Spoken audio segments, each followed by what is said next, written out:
So the proportion of poor people is not the same in every state. Okay, um, that is Bihar and Odisha are the poorest state in India. And poverty decline in the state. What are the reason we can say that poverty declining in these states?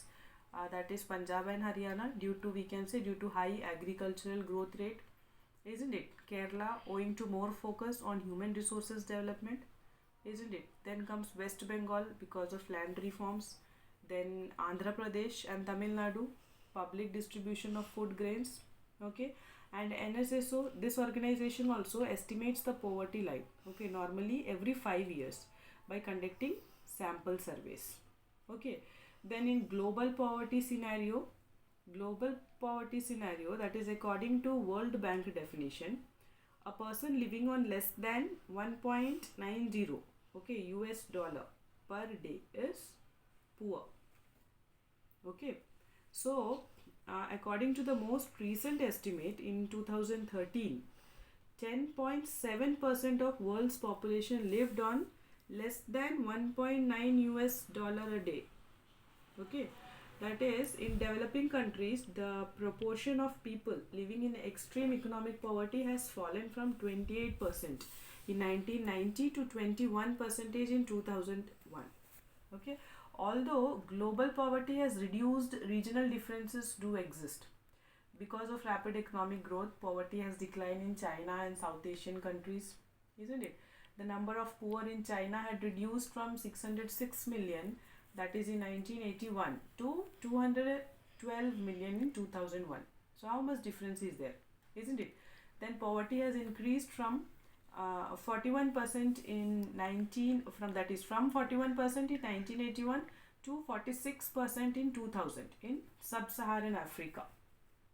Okay, then in Latin America the poverty ratio remained the same, and in United Nations, through its Millennium Development Goals, has called for reducing the proportion of people living on less than $1 a day to half the 1990 level by 2015, we can say. Okay, then SDG, that is Sustainable Development Goals of the United Nations, calls for the ending, that is the extreme poverty, by 2030. Okay, so these were the global poverty scenarios. So causes of poverty. Okay, during the British colonial administration, what was it? There was a low level of economic development, and British policies ruined the traditional method of making handicraft, discouraged industrial development. Okay, and this resulted in the failure of economic growth, population control, and we can say lack of job opportunities. Okay, so the Green Revolution, with the spread of irrigation, created many job opportunities in the agricultural sector, but however the benefit does not reach all parts of the country. That is, inadequate jobs and wage earners could not afford to run their families. Income inequality and many other social, culture and economic factors are responsible for poverty in India. So we can say the different causes of poverty, that is policy of the British era, low economic growth after independence up to 80s, population growth, limited success of Green Revolution, unequal distribution of land and other resources, socio-cultural factors. Okay, so these were the causes of poverty. Then anti-poverty measures. So anti-poverty measures, that is, we can divide it into two parts, that is promotion of economic growth and targeted anti-poverty program. Okay, so promotion of economic growth, there is a strong link between economic growth and poverty reduction. Economic growth, what they do is widens opportunities and provides the resources needed to invest in human development. And however, the poor may not be able to take advantage from the opportunities created by this growth. So growth also increase the government revenues, and consequently it could afford the programs for poverty reduction. And in targeted anti-poverty program, that is, it is Mahatma Gandhi's National Rural Employment. Then comes Prime Minister Rozgar Yojana. Then Swarna Jayanti Gram Swarojgar Yojana, Pradhan Mantri Gramodaya Yojana, okay, Antyodaya Anna Yojana. So these are some of the programs which comes under targeted anti programs, anti poverty programs. Okay, that is why these two strategies are also known as complementary to each other. Okay, so the anti poverty strategy of government is based on the promotion of economic growth and targeted anti poverty program. Okay, so as first I said that National Rural Employment Guarantee Act. Okay, so September 2005, there what happens, 100 days assured employment every year to every household in 200 district. Okay, and it will extend to 600 district later. Then 1/3 of job is reserved for women, and the central government will establish National Employment Guarantee Fund. Okay, then in National Food for Work program, that is NFWP 2004. Okay, it was launched in 150 most backward district and open to all rural poor who are in need of wage employment and manual skilled labor, and it is 100% centrally sponsored scheme and food grains free of cost. Then in Pradhan Mantri Gramodaya Yojana, that is PMGY, it is 2000. Okay, additional central assistance to state for basic services were there. Swarna Jayanti Gram Swarojgar Yojana, that is in 1999. It was there to assist poor families above the poverty line by organizing them into self-help groups through a mix of credit and government subsidy.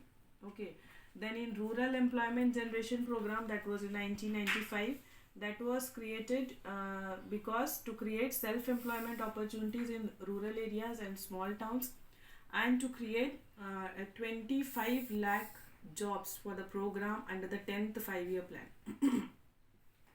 Okay, then in Prime Minister Rojgar Yojana, that was in 1993. Okay, and its aim is to create self-employment opportunities for educated unemployed youth in rural areas and small towns. Okay, and to help set up small business and industries. Okay, then the topic which we have to discuss is challenge ahead. Okay, challenges ahead.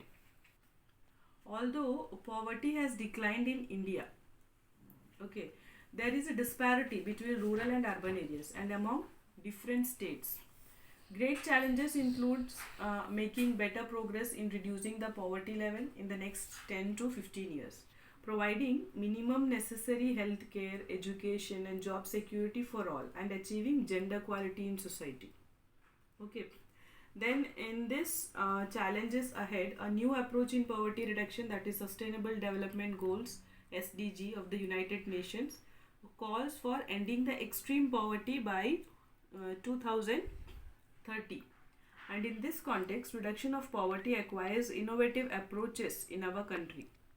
And further, with development, it is expected that the definition of poverty would change. Though we have been able to maintain high economic growth in the last 20 years, but this has not resulted in creating large number of employment, isn't it? Further, we need to make anti-poverty schemes more effective. Okay, so the following we can say new approaches are worth mentioning here, that is Jan Dhan Yojana, Aadhaar and mobile. Okay, universal basic income. So these that is Jan Dhan Yojana, Aadhaar and mobile. This Trinity could play an important role in widening the reach of government to the vulnerable sections. So this would prevent the leakages in the distribution in the long run. And in universal basic income, it is considered as an alternative to various state subsidies for poverty alleviation. And economic survey, that is 2017. Though it is still at discussion level, the universal basic income envisages paying the beneficiaries directly to their bank account to help reduce leakages. Okay, so this is all about the chapter. You can go through the chapter, read it properly, you will be more clear. Thank you so much, bachas. God bless you all.